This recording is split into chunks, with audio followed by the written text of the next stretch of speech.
يا مساء الفل. النهارده جيت لكم بحاجه كلنا بنحبها، مش بس الولاد بيحبوها، احنا كمان بنحبها. هنعمل مع بعض الساندوتش الحلو ده زي احلى من المطاعم اللي احنا بناكل فيها، ولكن هو رخيص مش غالي قوي زي المطاعم دي، ونضيف واحنا عاملينه بايدينا وطعمه يجنن. اول حاجه هنا اللحمه بتاعتي، انا استخدمت كيلو الا ربع من اللحمه. تقدري تستخدمي الكميه اللي انت عاوزاها واللي تكفيكي. جبت كيس خلطه البرجر بتاع كنور. انا بحب بهارات كنور لان هي الفليفر بتاعها هادي وطعمه حلو. وهبتدي اقلبها مع اللحمه بتاعتي. هو المفروض الكيس بيتحط على نص كيلو لحمه، انا حطيته على كيلو الا ربع، لكن الصح بتاعه على نص كيلو لحمه. حطيت له رشه فلفل اسود واحط رشه ملح، لان هو ما بيبقاش مملح كفايه، يعني حطي رشه صغيره من الملح. وهقلبهم مع بعض لحد ما يبقى عندي عجينه كده. هبتدي اسيبها ترتاح شويه وهقطع الخضار بتاعي اللي انا هستخدمه. قطعت الخس بتاعي، ده خس كابوتشي. لو عندك خس بلدي استخدميه عادي جدا، اللي هو الخس العادي بتاعنا. وهنا قطعت البصل. ده انا هعمله بصل مكرمل.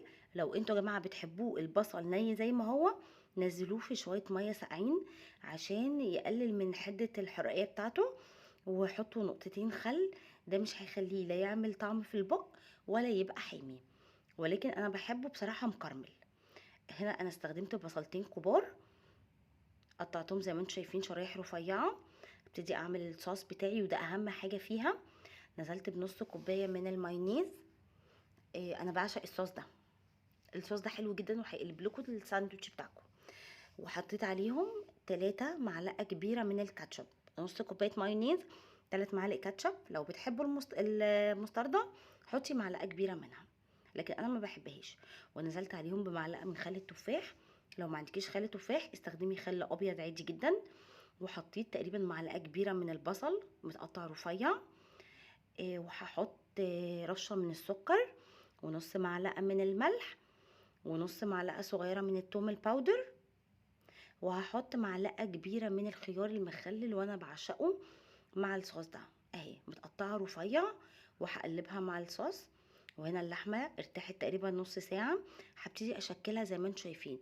هعملها كور. الكوره 70 جرام تقريبا او 80 جرام على حسب، طبعا في ميك بتبقى ارفع من كده كتير واقل من كده كتير. الطريقه دي هايله هتعجبكم جدا. وهنا حطيت وok تسخن، نزلت فيها بمعلقه كبيره من الزبده. اول ما ساحت نزلت فيها بالبان بتاعي او الكايزر بتاعي اهوت. انا مش بحمره، انا بديله تحميصه كده في الزبده عشان يبقى طعمه حلو وما يبقاش مميمي لما احط فيه البرجر بتاعي. اهوت شايفين اللون؟ ده اللون اللي انا عاوزاه. هخلص كميه العيش بتاعتي وفي نفس الوك طبعا مسحتها عشان نازل فيها سمسم. حطيت معلقتين كبار من الزيت، وهعملهم بالفرشه كده زي ما انتم شايفين. هخلي الوك بتاعتي كلها مدهونه بالزيت. وهحط الكوره بتاعتي، هنزل عليها بورقه زبده وباي حاجه عندنا. بصوا انا ببرطمان فردتها، ممكن انتي بطبق باي حاجه مناسبه ليكي. اول ما اخد اللون اهو شقلبته وحطيته على جنب. وهكمل الكميه بنفس الطريقه. ما عندكيش ورقه زبده، ورقه فويل، اي حاجه، كيس، اي حاجه ما تلزقش. هخلص كميه البرجر بتاعتي كلها زي ما انتم شايفين كده.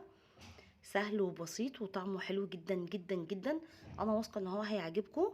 بصوا جوسي وطري وفي منتهى الجمال، والكميه دي طلعت لي كتير. وهنا برضو نضفت الوك عشان ما نوسخش مواعين كتير. نقطه من الزيت. وهبتدي اكرمل البصل بتاعي. اديته رشه من الفلفل الاسود وعلى نار هاديه. هبتدي اقلب فيه.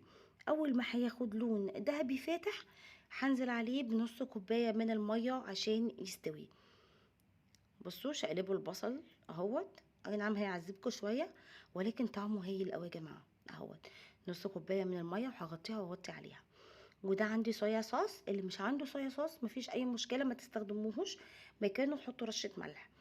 الكيلو الا ربع يطلع لي 10 من البرجر، وما شاء الله كبار يعني سميك، مش زي اللي احنا بناكله بره ابدا.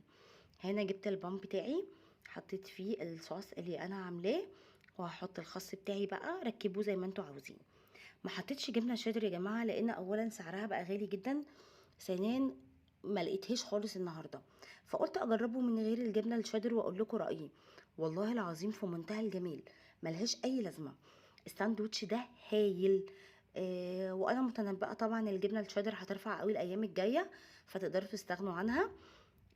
لا بقى الجبنه بتاعت البرجر ولا الشيدر العاديه ولا اي حاجه، جربوه بالطريقه دي، هايل وطعمه حلو جدا ومش هتحسوا باي اختلاف. بهارات كنور بجد حلوه جدا فيه. انا مش بعمل دعايه لحد والله العظيم، ولكن انا بقول لكم رايي بما يرضي الله، والناس اللي تعرفني عارفه ان انا ما بكذبش وما بقولش حاجه ولا ما بخالفش ضميري اصلا. الحلو بقول حلو والوحش بقول وحش.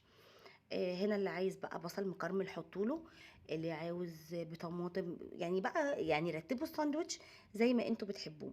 لون البصل المكرمل بجد حلو. الساندوتش جميل، انا واثقه ان هو هيعجبكم، وجربوه وقولوا لي رايكم.